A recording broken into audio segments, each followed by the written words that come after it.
E aí, tudo bem? No vídeo anterior foi feito uma revisão rápida de alguns conceitos de cálculo vetorial que seriam importantes para a discussão da equação do calor, e falei também um pouco do fluxo de calor. Apresentei o fluxo φ, o fluxo Q, que na verdade é o que vai ser utilizado aqui, e também desenvolvi um pouco com você a intuição, né? Pelo menos quando a gente fala de equação da difusão, equação do calor, em uma coordenada espacial e uma coordenada temporal. Então, eu fiz um desenho e discuti um pouco com você sobre a intuição, o que esperar desse fenômeno.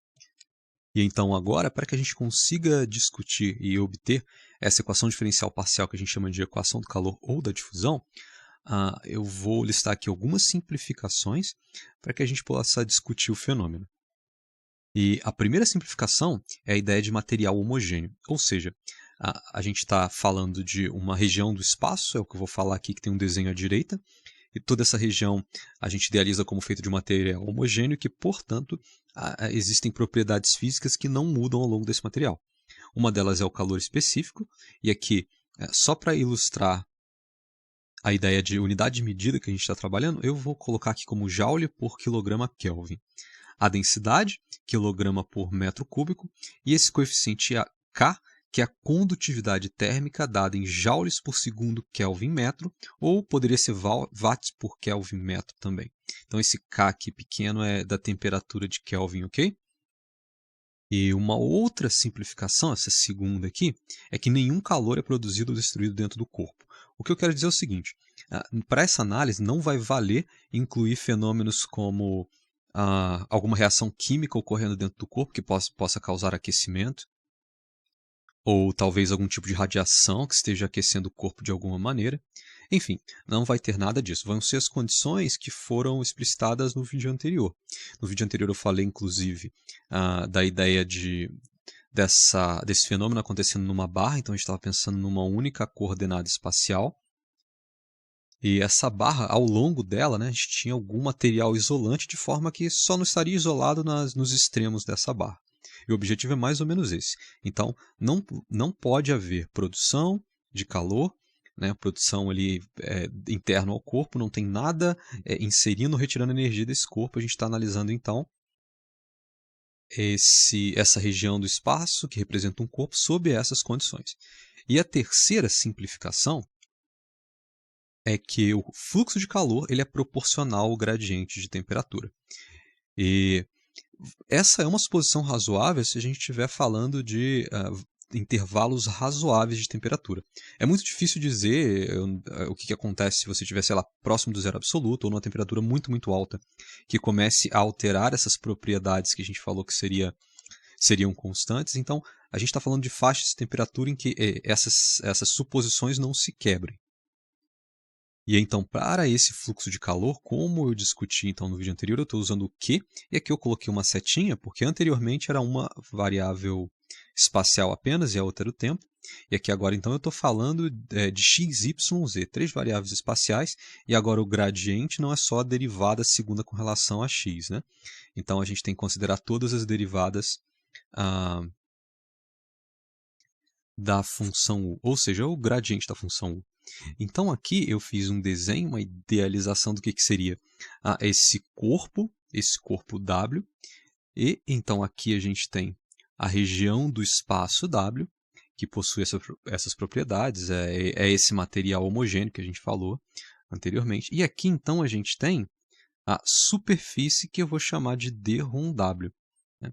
Então d-ρw é a superfície, a parte externa dessa região, a interface da região com o meio externo.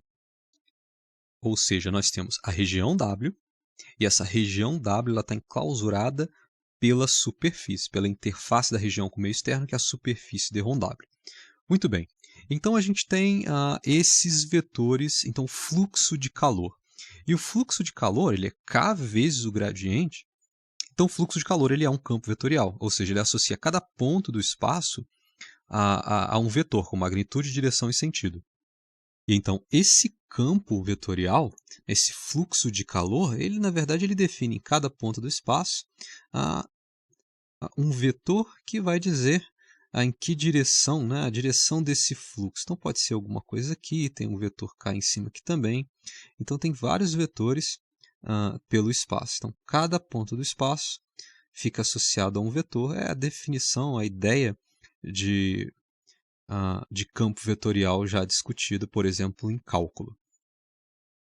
Agora, o que vai acontecer é que alguns desses vetores, né, representando esse fluxo de calor, alguns deles vão meio que entrar nessa região W que a gente está falando, atravessar a superfície e entrar na região W. Outros vão sair, então, dessa região W.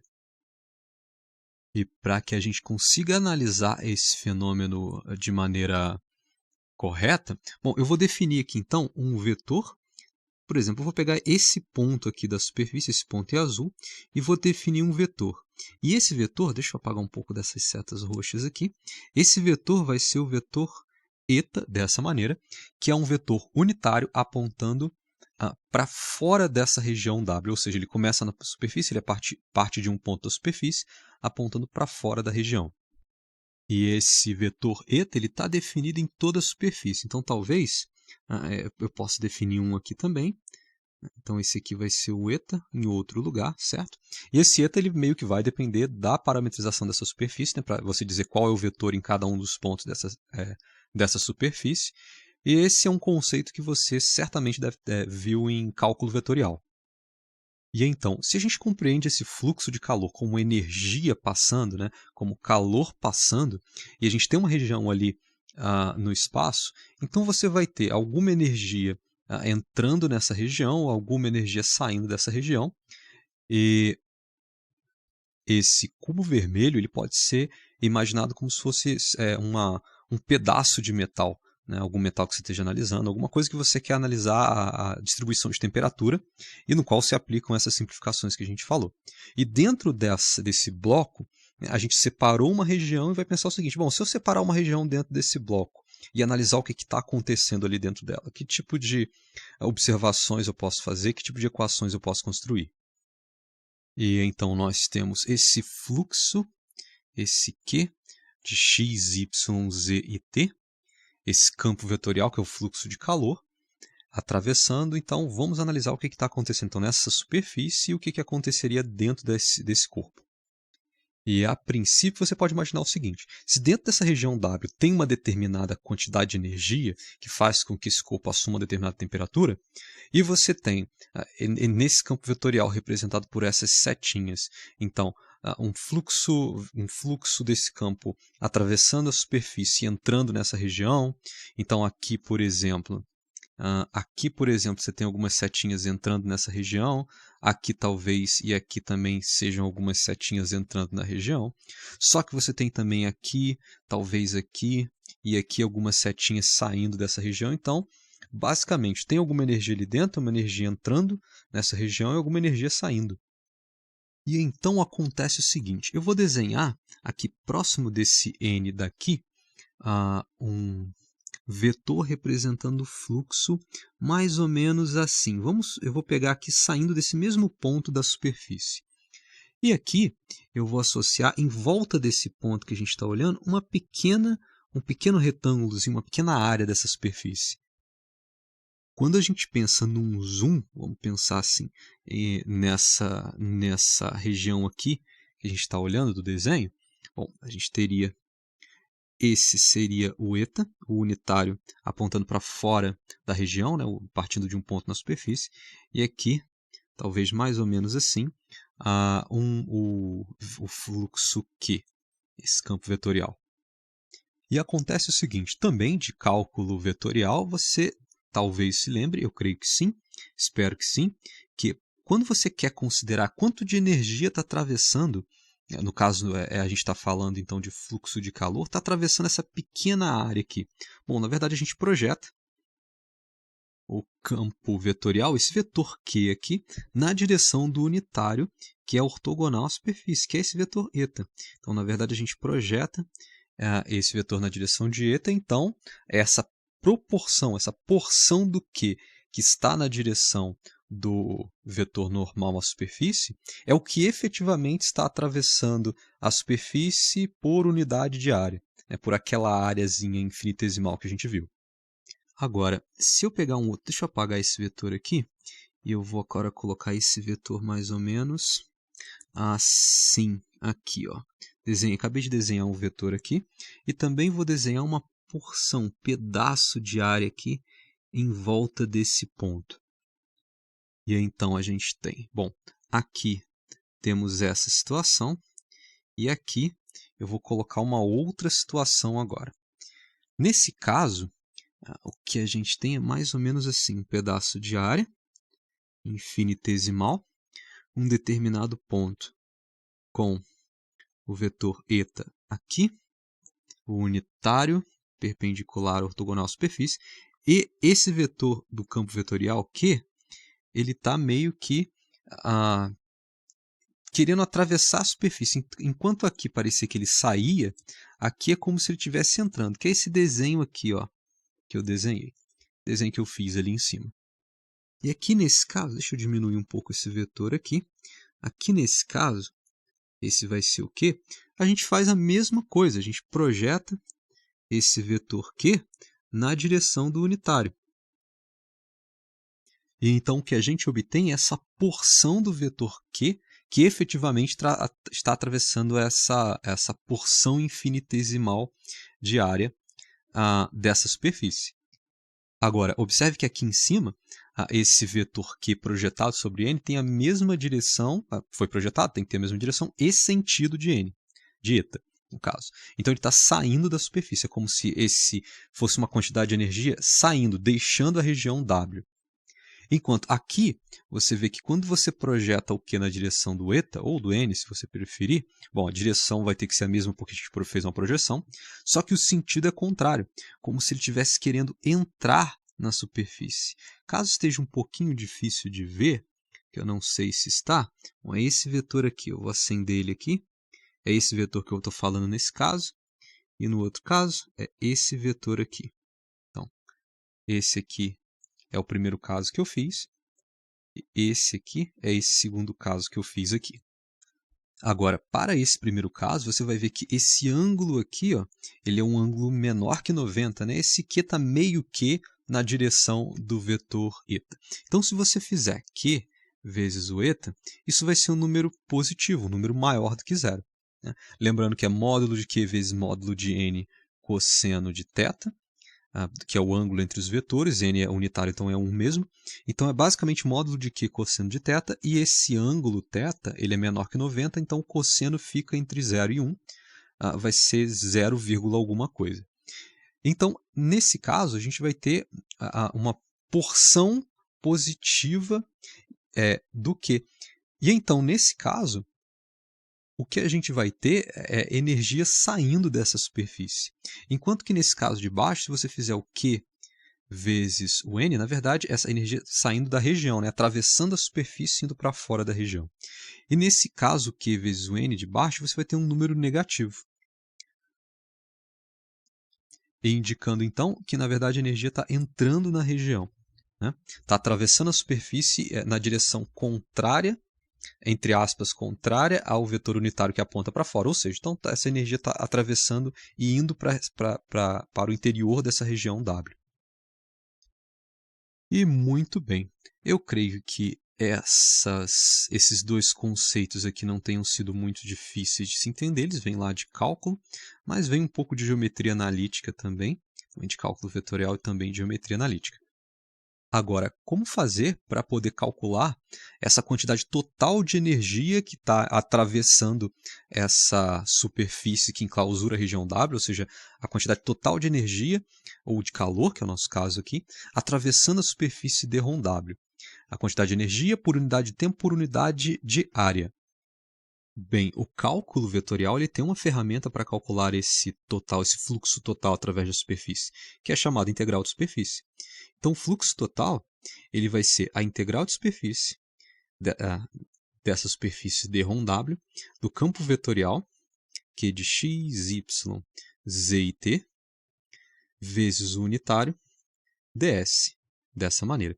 Que no nosso caso, então, nós já conhecemos o fluxo, ele na verdade é menos k vezes gradiente de U. Eu não sei por que eu esqueci o K, o negativo aqui. Mas, enfim.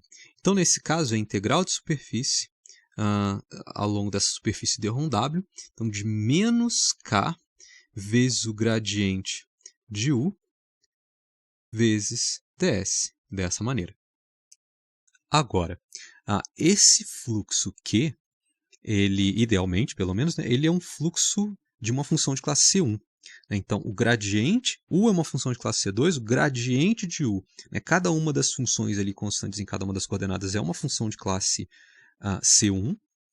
E o que acontece? O campo é contínuo, essa região, a gente não está fazendo uma região com buracos, né, ela é uma região toda, ela é contínua por partes, pelo menos. E a gente está falando de uma integral de superfície em que essa superfície enclausura uma região W. Então a gente está exatamente nas condições do teorema de Gauss ou do teorema da divergência, que diz que essa integral de superfície pode ser escrita, então, como uma integral tripla sobre a região W de menos K vezes... Eu poderia colocar esse menos K para fora, mas eu não vou fazer. Então, vezes o divergente vezes o divergente do campo vetorial. E o nosso campo vetorial, o divergente do gradiente de U, dV. Que resulta, então, em a integral tripla sobre W. Bom, a nabla vezes o gradiente, ou seja, o divergente, a gente já viu como calcula, né? Então, é derivada parcial, derivada segunda de U com relação a x, mais a derivada segunda de U com relação a y, aqui eu deveria ter colocado x2, y2, mais a derivada segunda de U com relação a z, dρ2U, dρz2, dV. E aqui, pelo que eu vi, eu esqueci o K, né? Então, deixa eu colocar o menos K aqui. Menos K vezes o divergente do gradiente. Ou seja, o laplaciano da função U. Então, esse resultado a gente vai guardar e agora a gente vai tentar obter essa mesma integral tripla por outro caminho. Agora, a gente pode se perguntar o seguinte: qual o total de energia, e a gente está falando de energia térmica, de calor, de energia armazenada em W. Então, qual o total de energia armazenada em W? Bem, se eu souber o calor específico, se eu souber a densidade e se eu souber a temperatura em cada ponto, eu sei quanto de energia tem em cada ponto, né? Em cada, talvez, numa região ao redor de um ponto, quando a gente pensa nessa ideia de subdividir essa região W do espaço em vários pequenos cubinhos, lá dentro da ideia de integral tripla. Então, vai ser possível escrever que esse total Q vai ser, então, a integral tripla sobre essa superfície, sobre essa região W. Então, do calor específico vezes a densidade vezes a temperatura U de x, y, z e t dV. E se por acaso isso pareceu estranho para você, o calor específico, como eu falei um pouquinho antes, ele ia ser dado então na forma de Joule por quilograma Kelvin. Esse então é o calor específico. Mais o que? Agora a densidade, ela é dada então na forma de quilogramas por metro cúbico. E essa temperatura, bom, ela é dada na forma de Kelvin. Então, quando a gente faz sigma vezes ρ vezes U vezes dV, dV é um diferencial de volume, ok? Então, a gente tem Joule, quilograma Kelvin, quilograma metro cúbico, U Kelvin, e o dV, bom, é dx, dy, dz. Então, a gente está falando de um volume. Então, eu vou colocar aqui como metro cúbico. E se você cancela unidade com unidade, o que você vai ter, então, é esse Joule, energia. E como essa integral tripla ela é interpretada como um somatório, ou pode ser interpretada como um somatório de cada elemento infinitesimal de volume dentro da região, o que está se fazendo é, na verdade, um somatório de todas essas quantidades infinitesimais de energia dentro dessas quantidades infinitesimais de região. E então, como eu falei, sempre muito importante estar acompanhando as unidades de medida do que a gente está trabalhando para que o que está sendo calculado, isso que está sendo calculado tenha algum significado, a gente ter certeza que não está errando nenhuma unidade de medida. Então, no final das contas, isso aqui significa Joule. Agora, qual seria, então, qual é a taxa de decréscimo de calor em W? Então, aqui eu estou falando de taxa de decréscimo de calor em W, taxa. Então, é a quantidade, o quanto de calor sai dessa região por unidade de tempo. Deixa eu colocar essa observação. Calor saindo por unidade de tempo. Bom, se eu quero decréscimo, então eu quero o negativo de d-Q d-T. É basicamente isso.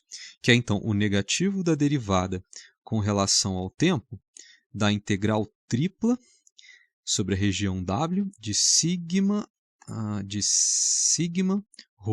u dv. Vou abreviar um pouquinho esse u para não ficar com uma notação tão carregada. E como essa derivada parcial com relação ao tempo não tem nada a ver com essa integral, que ela é calculada nas coordenadas espaciais dx, dy, dz, nada impede de ser escrita da seguinte maneira. Sigma e ρ são constantes, então eu vou colocar menos sigma e ρ, derivada parcial de u com relação a t dv. E, na verdade, como isso aqui é conta, deixa eu colocar isso da cor, essa outra cor aqui. E aqui faltou o W, na integral tripla sobre a região W. E eu creio que você deva estar vendo alguma semelhança entre essa integral que a gente acabou de obter com a que tinha sido obtida antes. Veja bem, é a integral tripla feita sobre a mesma região, definida na mesma região W. E com a suposição que foi feita de que não existe energia sendo criada nem destruída dentro dessa região W, a gente pode escrever o seguinte: a única maneira de W perder energia,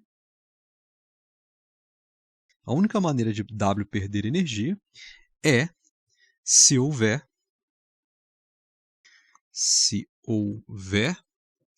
fluxo de calor através de W. Estou falando de energia térmica. De d-ρw, né, que é a região, que é a superfície que fica em volta dessa região W. Só que nós vimos que o fluxo de calor através de W resultava na integral tripla que a gente viu anteriormente. Ou seja, a única maneira de perder energia, então, a única maneira de perder energia, a integral tripla sobre W de menos sigma ρ u t dv, ok? Vou escrever a derivada parcial de u com relação a t dessa maneira, é se houver fluxo de calor através de d-ρw, o que é definido pela integral tripla sobre W de menos k, o laplaciano de u. Então, u d-ρ2u d-ρx2 mais d-ρ2u d-ρy2 mais d-ρ2u d-ρz2 dv. Agora, essas duas integrais são iguais. A gente acabou de ver que tem um sinal de igual entre elas. Essas duas integrais são iguais e elas estão definidas na mesma região. E se duas integrais que estão definidas na mesma região são iguais, os integrandos devem ser iguais. Esse cara aqui ele é o laplaciano, então ele é o nabla 2U, certo? Então a gente vai poder escrever o seguinte, que menos sigma ρ UT é igual a menos K nabla 2U. A gente tem menos dos dois lados, eu posso eliminar esse menos aqui. E a gente pode dividir os dois lados por sigma ρ e ficar com UT é igual a alfa nabla 2U, dessa maneira. E essa aqui é em 3D, não é isso? E se a gente estiver falando no problema da condução do calor numa barra, a gente está considerando uma única dimensão espacial, a gente vai ter que o T é igual a alfa UXX. Então, essa aqui é a chamada equação do calor da difusão em uma dimensão. Embora aqui a gente obteve genericamente em 3 dimensões, essa é a chamada equação do calor numa barra. Então aqui eu vou colocar em 1D e nos dois casos espacial, ok? Uma dimensão espacial e a outra dimensão é o tempo.